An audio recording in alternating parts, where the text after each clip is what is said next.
Now let's have a look at the cellular organelles.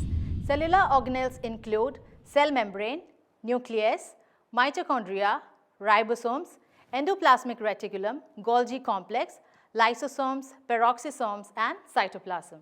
That plasma membrane is semi-permeable. It doesn't allow all substances to cross through like a guarded gate of a factory which screens people coming in and going out, as well as does not permit all molecules freely in and out of it, and large molecules require specific transporters. Next is nucleus. So message is brought to the nucleus, which is to synthesize protein like albumin, and nucleus kickstarts the production process, similar to the MDs or CEOs of the office where all the instructions for running of the factory takes place.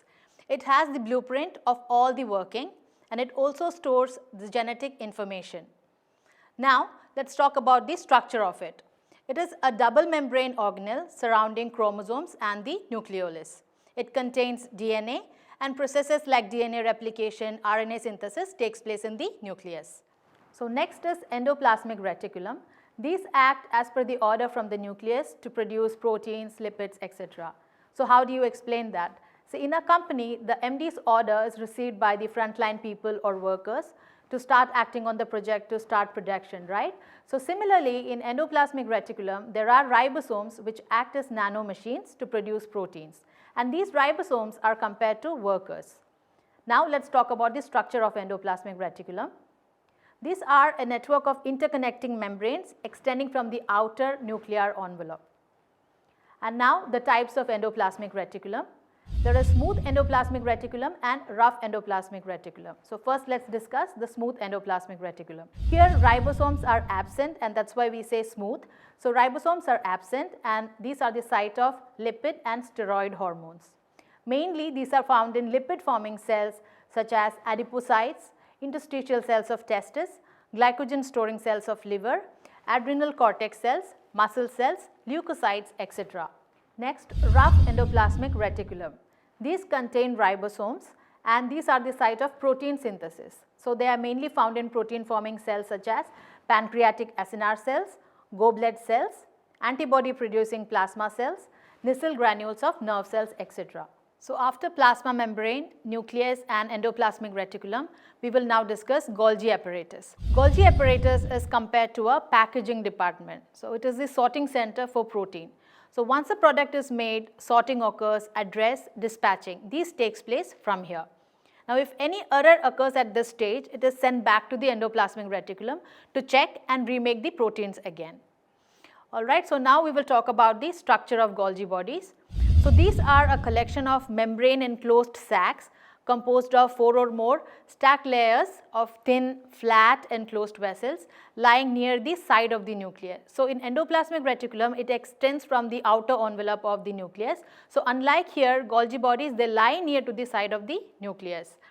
So it is the wrapping and the packaging department of the cell. So let's talk about the functions of Golgi bodies. So as I said, the main function is sorting, packaging and secretion. And apart from this, it also produces secretion granules, and it is also the site of formation of lysosomes, of which we will talk in detail later. And it also forms glycoproteins, which plays a very important role in the association of these cells to form tissues. So next is vacuole. So after the sorting, packaging is done, you need a place for it to be stored. So vacuole plays this role. It is the warehouse where the storage occurs. Okay, so this is a place where the proteins come out after being produced and stored, similar to the finished products which are made into batches and ready to be shipped out. The next organelle is vesicle. So after storage, the finished products need to be transported.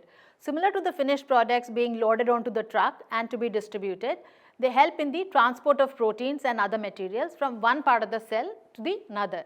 Also transporting proteins to the Golgi apparatus for further sorting and refining. Next organelle is lysosomes. Lysosomes are compared to incinerators that clean the factories. These contain special proteins and enzymes which snip the proteins or break the proteins to amino acid so that they can be used in the system.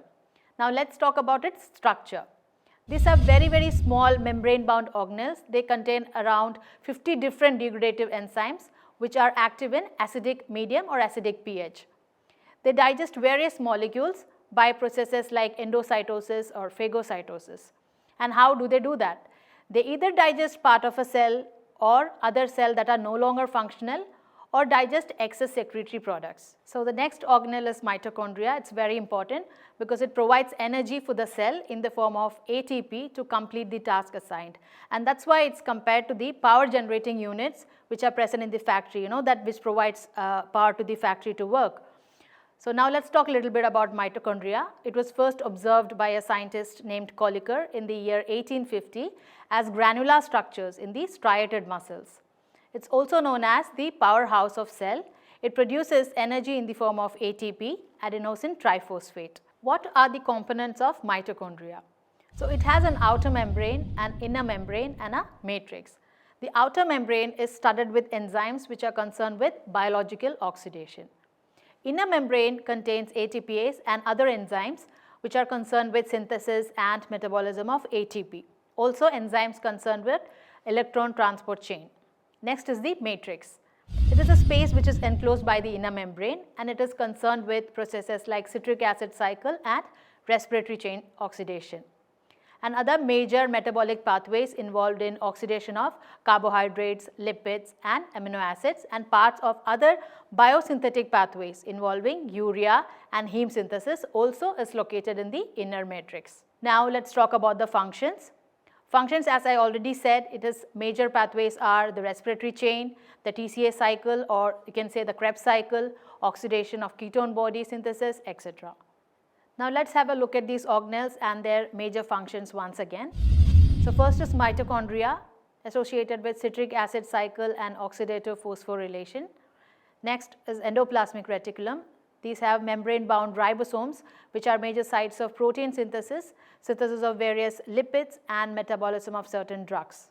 Next is nucleus, which is a site for chromosomes and transcription.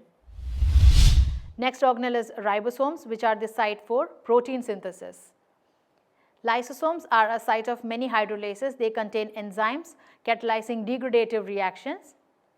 And next is plasma membrane. As you all know, they are associated with the transport of molecules in and out of cells, intercellular adhesion and communication as well. Next is Golgi apparatus. Intracellular sorting of proteins, glycosylation reactions and sulfation reactions are their functions. Now peroxisomes, degradation of certain fatty acids and amino acids, also production and degradation of hydrogen peroxide. And then we have cytosol, associated with enzymes of glycolysis and fatty acid synthesis.